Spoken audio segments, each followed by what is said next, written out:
You want to know the funniest thing about all of this stuff that's going on? Not funny, ha ha, or funny, hee hee, but funny, oh my God. It seems like every single time we turn around, somebody else is lying. Hey, don't forget to check out the link of the day in the description. I want to ask, shout out to Punch BBN Network. Oh man, these niggas had YouTube shaking for a day. Oh, Black Dynamite, I wish it was that simple, but this is much bigger than you and me. Hey, little mama, it may be bigger than you, and it may be bigger than me, but it ain't bigger than you and me. Can you dig it? BBN, Jack Frost. What's up, party people? So, yeah. So I got a clip, a recording from El Chapo's nephew. Before we go any further, I do not know if this dude, I don't know if this dude is El Chapo's nephew, okay? But one, he looks like El Chapo, man. I mean, seriously, if he's not his nephew, he might be his son. He looks like El Chapo. That's one. Two, I always thought that was just his rap name. You understand what I said? Like, seriously, you know how to, like, Busta Rhymes is like the dungeon dragon or whatever. You know what I'm saying? Like, I thought this was El Chapo's nephew. I thought that was just his moniker.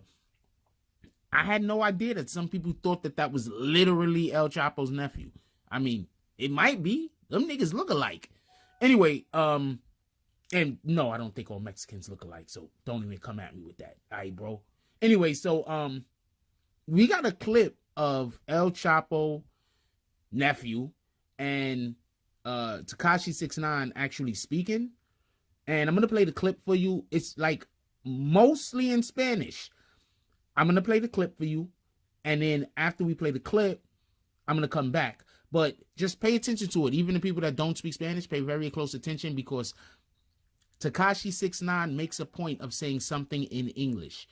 It's gonna be El Chapo, El Chapo's nephew, speaking with Tekashi 6ix9ine, Daniel Hernandez, and Tekashi 6ix9ine is going to say something in English that is going to be, I think, important.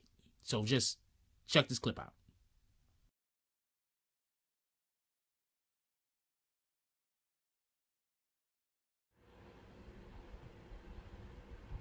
Ellos, mira, te voy a decir la verdad, hombre, ellos me dijeron, hey, querían como, hazle algo, do whatever you want. I'm like, hey, I just want to do my day, bro. I'm about business. I ain't not fucking stupid, you know, I'm smart. Mira, lo mío es, yo te mando a la feria. Eso no es problema. Claro. Pero la feria lo estoy perdiendo yo. Yo sé. Y se trata aquí, mira, se trata de todos hacer, Daniel. A mí me va bien, a ti te va bien. Mira, Ale, hacemos esto, mira. Hacemos business. Quiero Sí. hacer business contigo. Yo quiero hacer con... Yo quiero hacer business. Mira, ahorita yo no tengo manager, yo no tengo nada, güey. No, solo soy yo, güey. I'm telling you, I'm getting extorted, bro. No, yo raza, bro. A ti no te pueden extorsionar. Mira, tú vas de rata para acá y nos sentamos, vamos a comer y hablamos, porque ahorita no tengo a nadie, güey. Ok. Ellos, mira, te voy a decir la verdad, hombre, ellos me dijeron...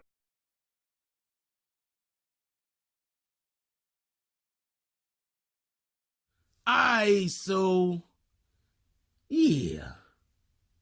That was something, wasn't it? I mean, okay, so for the people that don't really speak Spanish at all, I'm going to break down a little bit of what was said. The basic crux, and before we go any further into this at all, I do not know for a fact if anything that Tekashi 6ix9ine was saying, Daniel Hernandez was saying, is the truth. He could have just been saying this as far as we know. I don't know if anything he was saying is the truth. I'm just reporting this as a conversation that happened that is now public. That's what I'm doing. I'm not saying, oh man, that Tekashi, he sure had his hand on the Bible. I don't know if anything he's saying is the truth. As far as I know, the NTA individuals, they already had an interview with someone. So, you know, I guess this is Tekashi's way of also being able to get his words out there. I don't know. I haven't the slightest idea. Anyway, so let's go into this. So one of the things that's being basically said is Tekashi is telling the El Chapo's nephew, that he doesn't trust the MTA individuals or Shotty or any of them, basically. It thinks that's what I'm getting out of it. And that they are extorting him. They are extorting him. Now, before we go any further into this, if y'all remember, back in, I'm not sure when this conversation was had, by the way. If y'all remember, back in maybe June or July, I dropped the video talking about how Tekashi 6ix9ine was trying to get away from Treyway. Okay, you can go check out the video on the channel. The video got something like 500,000 plus views, right? Y'all could go check out the video on the channel. But I dropped the video talking about how Tekashi 6ix9ine was trying to get away from Treyway. I was told about how much crazies I was and how I didn't know what I was talking about. Then about 3 months later, I dropped another video talking about how Tekashi 6ix9ine was trying to get away from Treyway. So I'm not saying that to be like, oh, look, I was right. I'm saying that to say that as much as this is just the conversation that was had between these two individuals, I believe that there was enough evidence out there for an individual to say, you know, even if they weren't extorting him for whatever the reasons was, Tekashi 6ix9ine was trying to get away from Treyway. Anyway, so he's basically saying that he's being extorted and forced to do concerts. And I think that basically he's saying he's not getting the monies he's supposed to be getting. And that's where the whole situation is happening with El Chapo's nephew. Also, you got to think about it like this. El Chapo's nephew has been standing really close to his mother. Really close to his mother. Maybe that's in some way of showing that she has some kind of protection. Okay, so this is one of the things that people do, like, you know, when you're part of a gang or an organization or something. Let's say we are extorting someone, right? And we're like, you know, if you don't do the thing that we want you to do, we're gonna you know, hurt this particular person.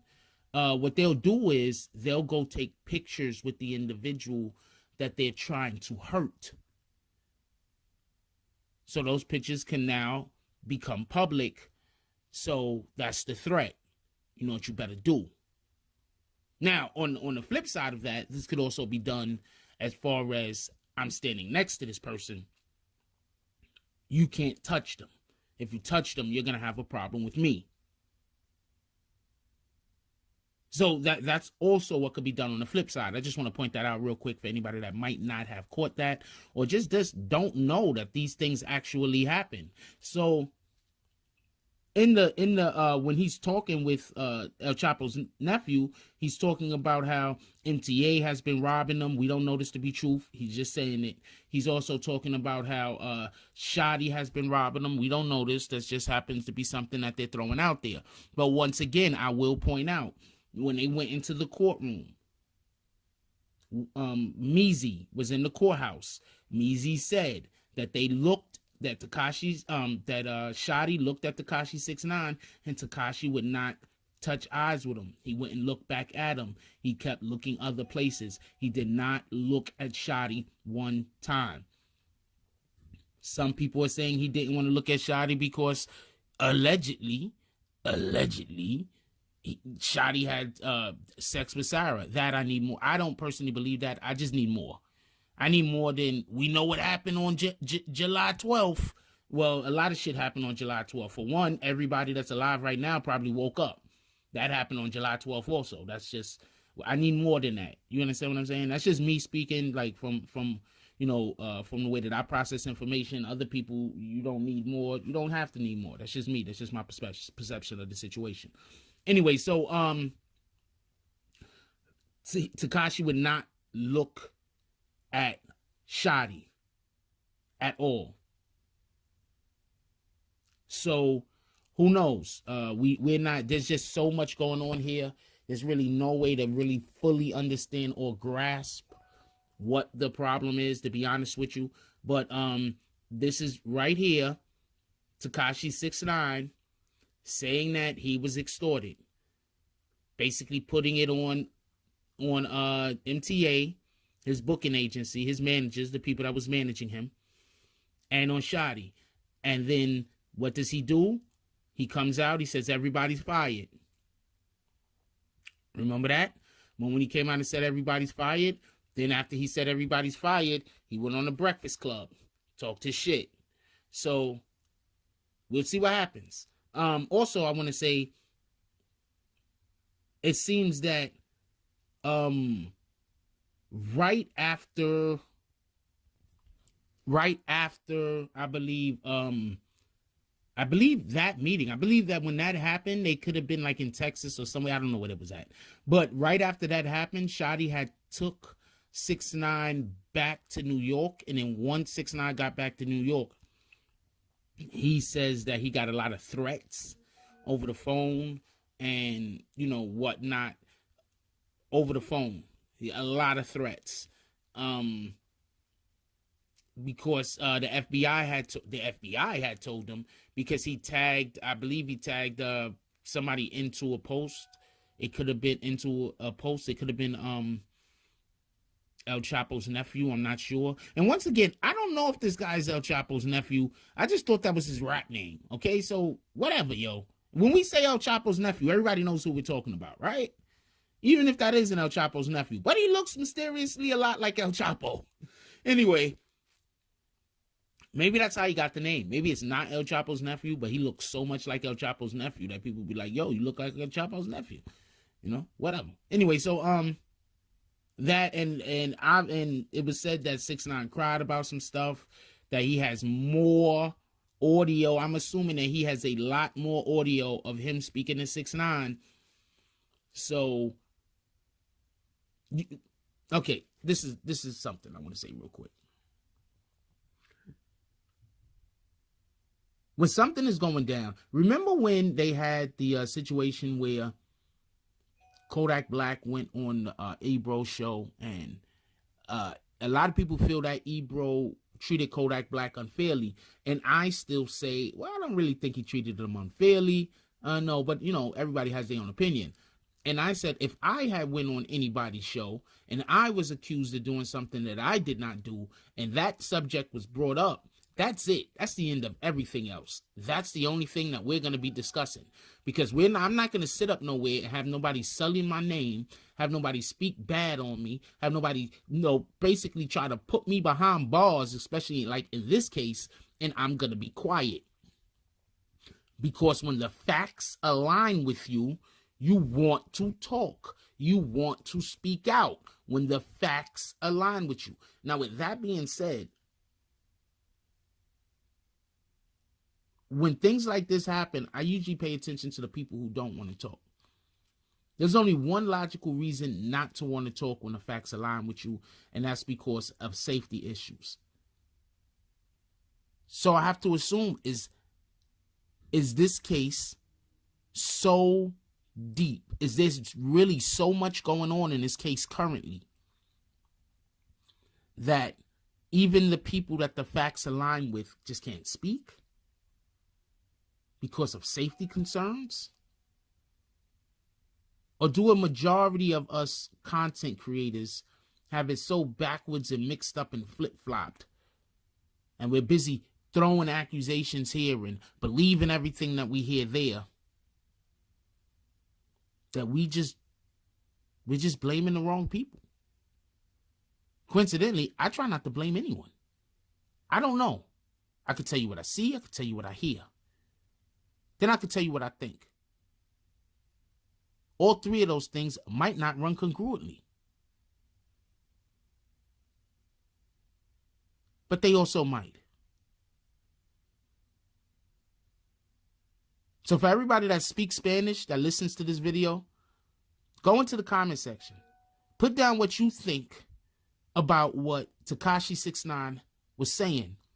And also about what El Chapo's nephew was saying. Break it down for us. For us non-Spanish speakers. We'd appreciate it. Like, comment, subscribe. Join the notification gang. Hashtag Bronx Bombers. Let's get it. I love y'all. Take care of each other. Hug the kids for me. I haven't forgotten about you. And that's all I got on this one. I'm out. If you like this video, please hit the like and subscribe button. If you would like to help dictate the direction that this channel takes, please leave a comment. All comments are appreciated, whether positive or negative. Thank you very much and enjoy your day. And remember, positive thoughts cause for positive things to happen. Let's get it.